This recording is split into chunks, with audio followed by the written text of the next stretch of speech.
ബോണസും കിട്ടി. ഞാൻ ഓരോ ആപത്തിൽ ചെന്ന് ചാടുമ്പോഴും എന്നെ രക്ഷിച്ചിട്ടുള്ളത് നീയാ. അതൊക്കെ ഞാൻ അറിയാതെ ചെന്ന് ചാടിയ അപകടങ്ങളാ. ഇപ്പോ ഞാൻ അറിഞ്ഞുകൊണ്ടൊരു അപകടത്തിലേക്ക് ചാടാൻ പോവാ. ഇവിടെയും നീ എന്റെ കൂടെ ഉണ്ടാവണം.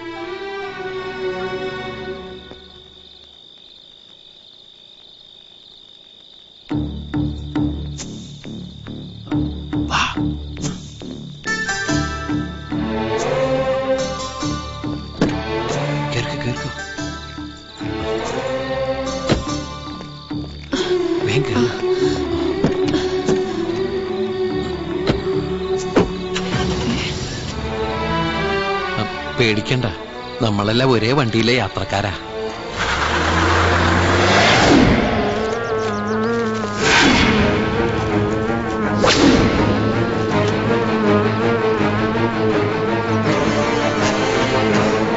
എന്താ ഇപ്പൊ ഇവരുടെ മക്കളെയും കാണാനില്ലെന്ന്.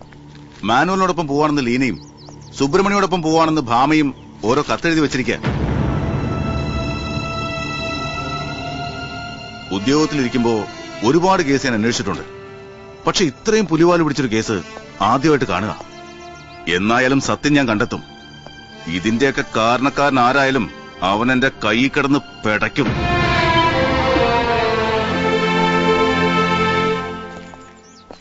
രണ്ടുപേരും വലതുകാലം വെച്ച് കയറിക്കൊള്ളൂ. ഈശ്വര, എന്താവോ.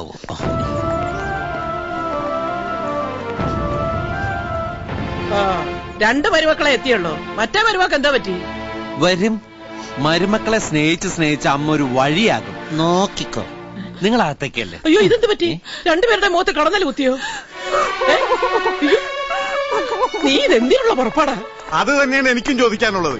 സാധാരണ പൊര നിറഞ്ഞു നിൽക്കുന്ന പെൺകുട്ടികളെ പുറത്തേക്ക് അയക്കലാണ്. ഇവൻ കാമുകിമാരെ കൊണ്ട് പൊര നിറയ്ക്കാണ്. ഞാൻ ഒറ്റയ്ക്കല്ലല്ലോ, നമ്മളെല്ലാരും കൂടി ചേർന്നുണ്ടാക്കിയതല്ലേ. ഇതൊരു തീക്കളിയാ. ചിലപ്പോ ഇത്തിരി പൊള്ളും.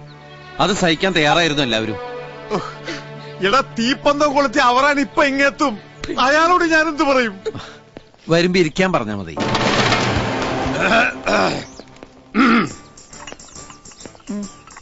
ഒന്ന് ചിരിക്കടോ പ്ലീസ്. അയ്യോ, എന്തൊരു തമാശ. അപ്പച്ച ചായ കുടിക്കുന്നേ. മനുഷ്യരെ ഒരുമാതിരി വടിയാക്കുന്ന ഏർപ്പാടായി പോയി. എന്താ പച്ചത്? എന്റെ പേരിൽ അവിടെ കൊടിയും പിടിച്ച ആൾക്കാരും പത്രക്കാരും ടി വിക്കാരൊക്കെ നോക്കി നിൽക്കുമ്പോ ഞാൻ അവർക്ക് പിടികൊടുത്താ അതവര് കുളമാക്കില്ലേ? എന്റെ ലീനയുടെയും പടമെടുത്ത് അവര് നമ്മളെ നാറ്റിക്കില്ലേ? എന്റെ കാര്യം ഓർത്തിട്ടല്ല, ലീനയുടെയും അപ്പച്ചന്റെയും കാര്യം ഓർത്തിട്ടാ. അപ്പച്ചൻ ഈ നാട്ടിൽ എന്തെങ്കിലും ഒരു നിലയും വിലയുണ്ടെങ്കിൽ അത് പോകാണ്ട് നോക്കേണ്ടത് എന്റെ കടമയല്ലേ? അപ്പച്ചൻ പള്ളിയിൽ ചെന്ന് കല്യാണത്തിന്റെ ഏർപ്പാടുകളൊക്കെ ചെയ്യേ.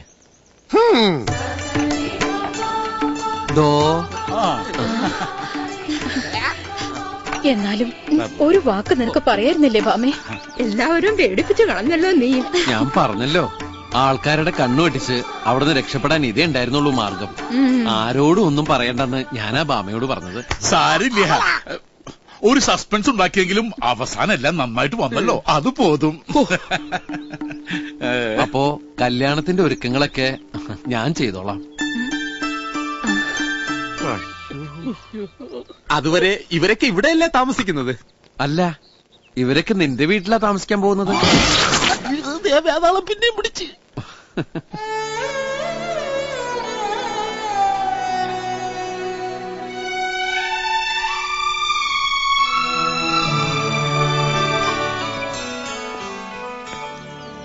നീ ഇതിനിടയ്ക്ക് എങ്ങോട്ട് മുങ്ങി? അത് ഞാൻ ഈ ബഹളമൊക്കെ കണ്ടപ്പോ അച്ഛനൊക്കെ ആകെ ഭയന്നു. ഞാൻ അച്ഛനെ വീട്ടിൽ കൊണ്ടാക്കാൻ പോയതാ. പിന്നെ മാനുവൽ സുബ്രഹ്മണ്യ പ്രോബ്ലം ഒക്കെ ഞാൻ സോൾവ് ചെയ്തു. മാനുവലിനും സുബ്രഹ്മണ്യക്കും ഒരു കുഴപ്പമില്ലെന്ന് ആ പെൺകുട്ടികളുടെ പാരന്റ്സിനെ കൊണ്ട് ഞാൻ പത്രക്കാരോട് പറയിപ്പിച്ചു. നമ്മളിവിടെ വന്നത് ഒരു മംഗളകർമ്മത്തിനല്ലേ, അത് കൃത്യമായിട്ട് തന്നെ നടക്കണം. ദാ ഈ സമയത്ത്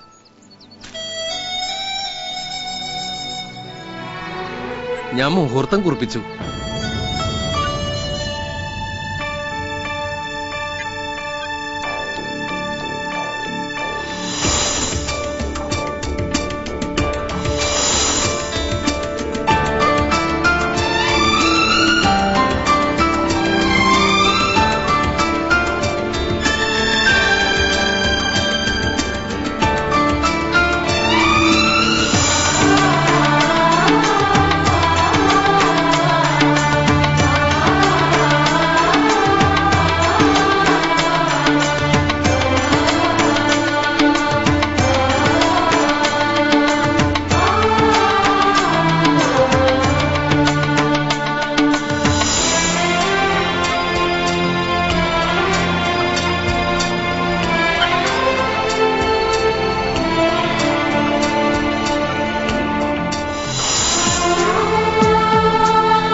ഒരു മിനിറ്റ്.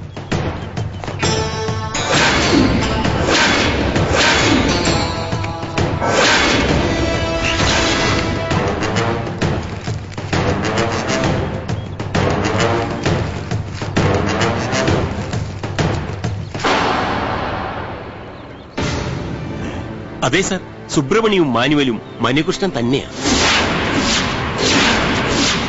മറ്റു 2 പെൺകുട്ടികളെ സ്നേഹിച്ചവനും അവരെ ഇവിടെ വിളിച്ചു വരുത്തിയതും അവനാ.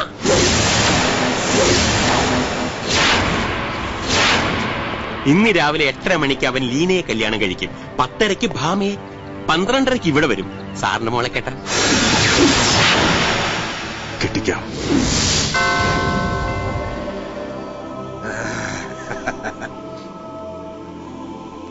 ലീന, മാനുവലിനെ നീ നിന്റെ ഭർത്താവായി സ്വീകരിക്കുന്നുവോ? ഇല്ല. മകളെ, നിനക്ക് ഇത് തന്നെയാണോ പണി?